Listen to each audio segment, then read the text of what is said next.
Vamos a continuar hablando acerca de los inhibidores de la síntesis o función de ácidos nucleicos.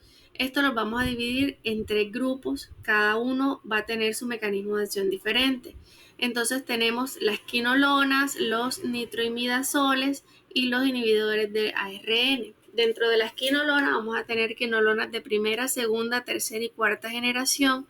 Dentro de los nitroimidazoles vamos a tener los antiparasitarios, aquí va a estar incluido el metronidazol, y dentro de los inhibidores de ARN vamos a tener la rifampicina y la actinomicina D. Entonces vamos a iniciar hablando de las quinolonas, cómo es ese mecanismo de acción de ellos. Primero se da la entrada a la bacteria. ¿Y cómo se va a dar? Por difusión pasiva a través de unas porinas que se encuentran ubicadas en esa membrana externa de la bacteria. Y lo que van a hacer es que van a inhibir la replicación de ADN. ¿Y cómo lo van a hacer?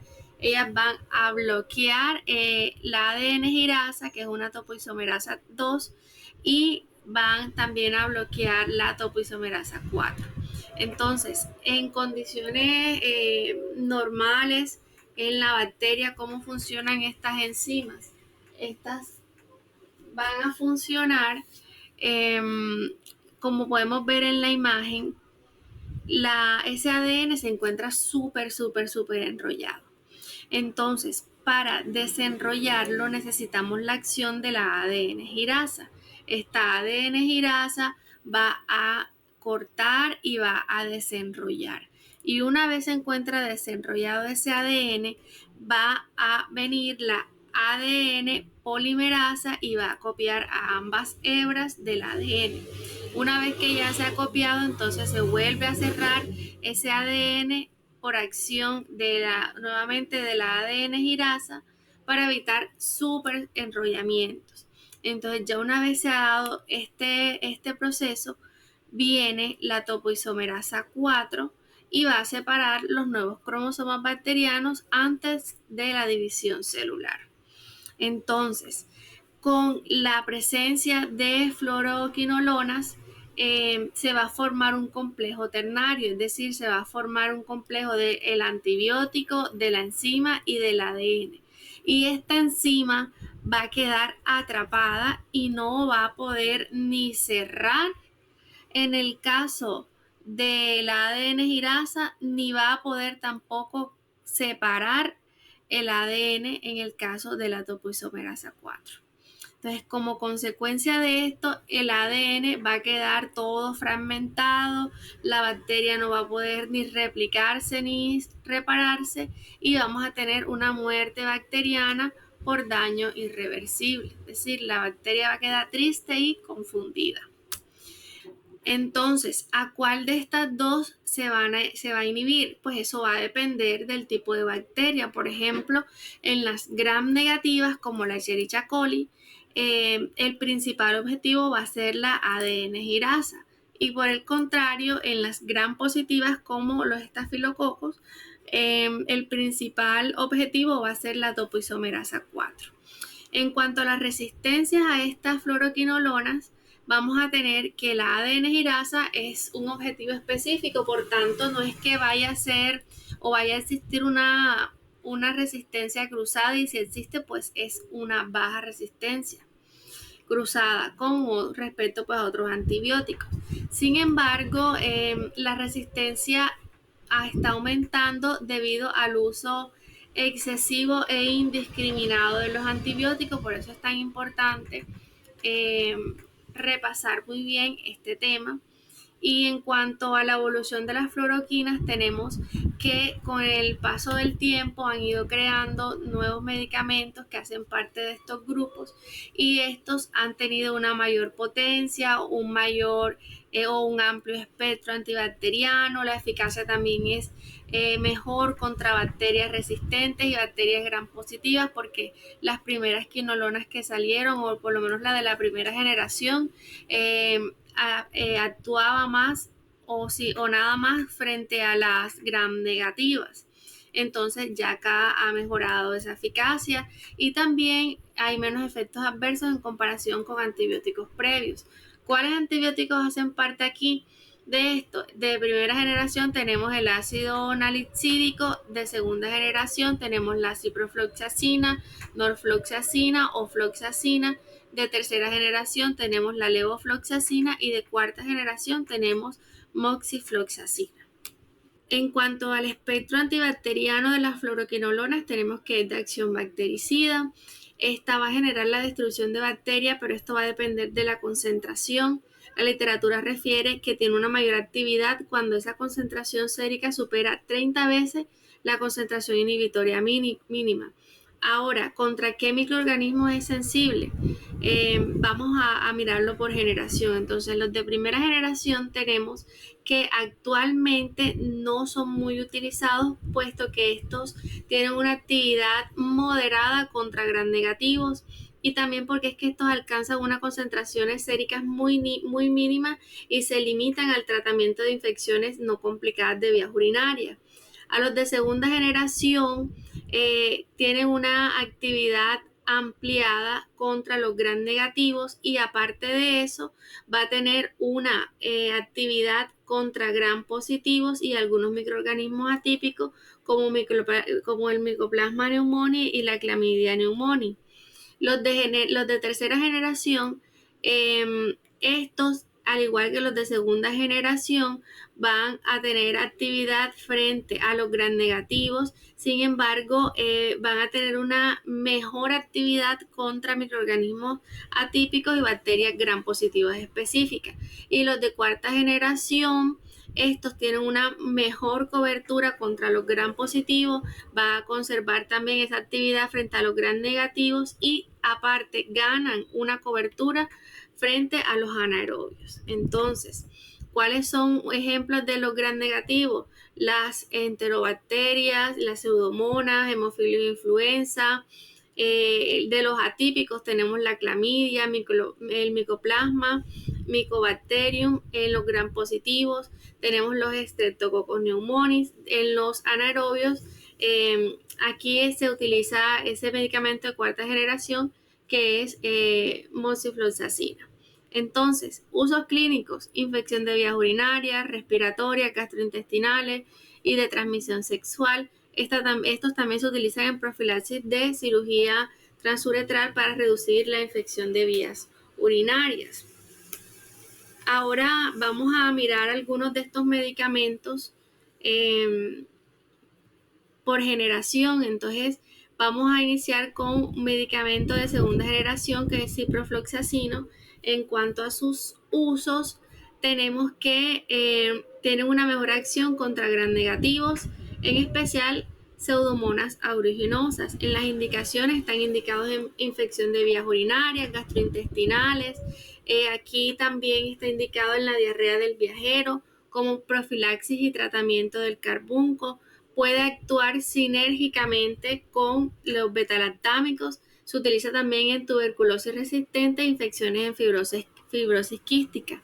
La levofloxacina, que es un medicamento de tercera generación, esta en sus usos va a tener una mejor acción contra bacterias gram positivas como Streptococcus pneumoniae y está indicada en neumonía adquirida en comunidad y también en hospitales, exacerbaciones de bronquitis crónica y sinusitis aguda, la prostatitis bacteriana y enfermedades de transmisión sexual, excepto la sífilis, puesto que esto tiene una resistencia natural, e infecciones cutáneas. En cuanto a las reacciones adversas al medicamento, vamos a tener a nivel gastrointestinal las náuseas, diarrea, dolor abdominal, y esto se debe básicamente a que estas quinolonas van a alterar la microbiota intestinal y puede también irritar la mucosa gástrica. Puede generar también cefalea, insomnio, y esto se debe a que pueden cruzar la barrera hematoencefálica y actúa sobre los receptores GABA, y esto va a generar una hiperexcitabilidad neuronal y produce cefalea, insomnio, náusea y todo esto, lo que les estaba comentando. En cuanto a la tendinitis y ruptura de tendón, esto se puede generar porque afecta la síntesis de colágeno 1 y 3 que son necesarios para la estructura de este tendón. Además, van a inducir también el estrés oxidativo local y esto va a debilitar las fibras del tendón y favorece la inflamación. Bien, en cuanto a las contraindicaciones, está contraindicado en el embarazo, en la lactancia, en niños, adolescentes y en la hipersensibilidad. En el embarazo, pues porque puede atravesar eh, barrera puede atravesar la placenta y puede llegar al feto. Esto puede afectar también pues, el cartílago en crecimiento de ese feto, daño articular y osteofetal. En la lactancia se excreta por leche materna y tiene un riesgo de toxicidad osteoarticular muy similar a eso que sucede en el embarazo. Los adolescentes, también en los niños y adolescentes está contraindicado porque puede interferir con las células condrogénicas y los osteoblastos. Entonces, como sabemos, estos son fundamentales en esta edad. Y pues la hipersensibilidad. La presentación, la que dice ahí. Y tenemos la quinolona de cuarta generación. Esta no solo tiene una mayor actividad frente a los microorganismos gram positivos, sino también contra los anaerobios, como les estaba diciendo anteriormente. Su acción frente a la pseudomonas aeruginosa es muy débil. En cuanto a las reacciones adversas, son las mismas que les dije en las de segunda y tercera generación, solamente que acá se agrega la fototoxicidad o fotosensibilidad, y es que estas algunas quinolonas se pueden activar con la radiación ultravioleta y generan radicales libres en la piel. Esto causa daño celular, eritema y reacciones de tipo de quemadura solar. También en las contraindicaciones, en esta puede alargar el intervalo QT, pues esto interfiere en los canales de calcio, y como sabemos, estos canales de calcio son importantes para la repolarización ventricular. Al bloquearlo, pues va a retrasar la repolarización y prolongar el intervalo QR. Y puede producir diferentes arritmias. Entonces, en pacientes que están predispuestos a estas arritmias o que toman medicamentos antiarrítmicos, están contraindicados. Y la presentación igual está ahí escrita. Vamos a continuar hablando acerca de los inhibidores de ARN. Aquí tenemos la rifampicina y la actinomicina D. Bueno, entonces para hablar del mecanismo de acción de este grupo, primero tenemos que hablar de la transcripción de ADN y ARN. Entonces, que esa transcripción es necesaria para la expresión de genes y también para la síntesis de proteínas, que son fundamentales y necesarias para la supervivencia de la bacteria. Entonces, ¿cómo ocurre esa transcripción normalmente? La ARN polimerasa cataliza la síntesis de ARN mensajero a partir del ADN. Como podemos ver, lo que está rodeando la flechita, ese ARN polimerasa va a leer la secuencia de ADN. O sea, eso es como una fotocopiadora. Lo va a leer y lo va a copiar, esa información que se encuentra en el ADN, y lo va a enviar en forma de ARN mensajero a los ribosomas. Y ahí en los ribosomas pues se va a sintetizar, o sea, a fabricar esas proteínas. Entonces, ¿cómo actúan estos medicamentos aquí? La rifampicina se va a unir a esa ARN polimerasa que depende del ADN, ¿no?, para hacer la copia, y va a inhibir la iniciación de la transcripción.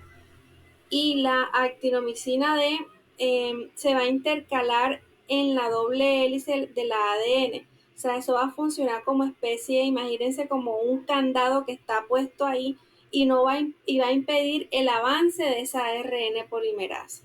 Entonces, si yo tengo inhibida la iniciación de la transcripción, o si está, pónganle como ese candado puesto y no deja pasar esa ARN polimerasa, vamos a tener como resultado que se va a inhibir la síntesis de ARN y vamos a tener también la detención del crecimiento bacteriano.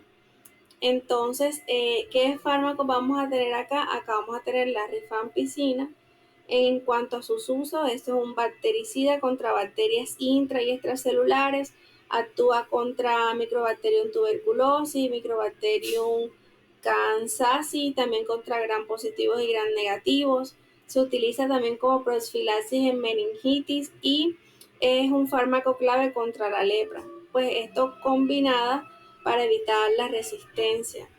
En cuanto a las reacciones adversas, vamos a tener la hepatotoxicidad, puesto que esto se va a metabolizar ahí en el hígado.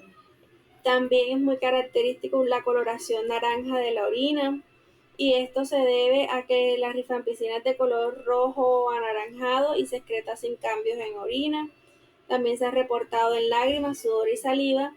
No es tóxico, pero es un efecto que es esperado en los pacientes que consumen este antibiótico. En cuanto a las molestias gastrointestinales, pues porque la microbiota se va a alterar y también irrita la mucosa gastrointestinal.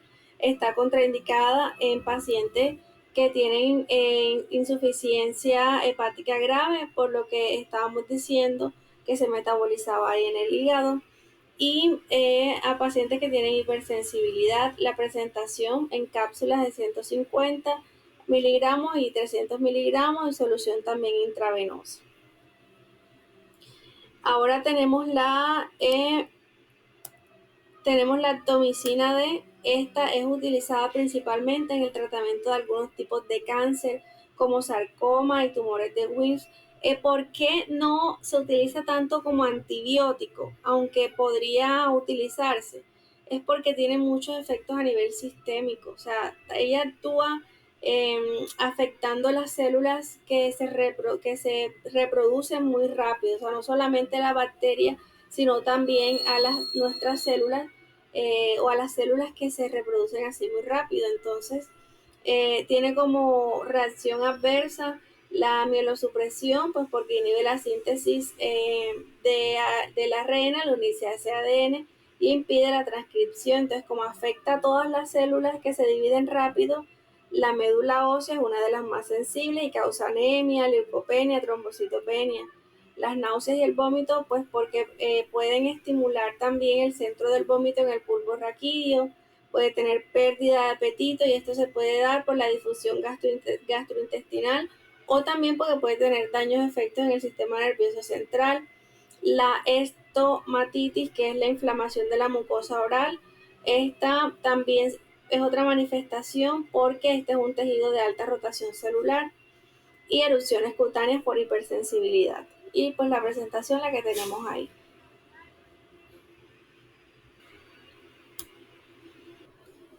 Vamos a continuar hablando acerca de los nitroimidazoles. Dentro de esto hacen parte el metronidazol, tinidazol, nimorazol, flunidazol, ronidazol. Estos son inhibidores del ADN directamente, y para entender el mecanismo de acción tenemos que entender primero cómo es que hacen esas bacterias anaerobias para conseguir el ATP, pues en ausencia de ese oxígeno. Entonces tenemos que hay unas moléculas claves, tenemos la ferredoxina, la fladoxina, nitratos, sulfatos o fumaratos, que estos van a ser aceptores finales de electrones. Entonces, ¿cómo hacen esto? Lo primero que sucede es la glucólisis. Se van a degradar azúcares con el fin de obtener electrones y protones. Imagínense que esos electrones y protones son como unas bolsitas de basuras. Entonces, esas bolsitas de basuras las tienen que transportar. ¿Quién la va a transportar? Ferredoxina y fladoxina.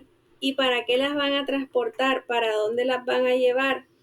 Los tienen que entregar a los nitratos, sulfatos o fumaratos, que estos son los aceptores finales de esos electrones. Entonces imagínense que es como si esa bolsita se la fueran llevando a los señores de la basura, ¿ya? Entonces, este transporte va a generar un gradiente de protones y va impulsando así la síntesis de ATP. ¿Cómo actúan aquí esos nitroimidazoles?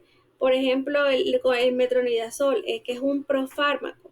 Este metronidazol interrumpe ese sistema a recibir los electrones. Entonces, esa bolsita que venían cargando la ferredoxina y la fladoxina, que se la iban a entregar al señor de la basura, recuerdan, ya no se lo van a entregar al señor de la basura, sino que va a venir el metronidazol y va a decir, venga, entréguemelo a mí.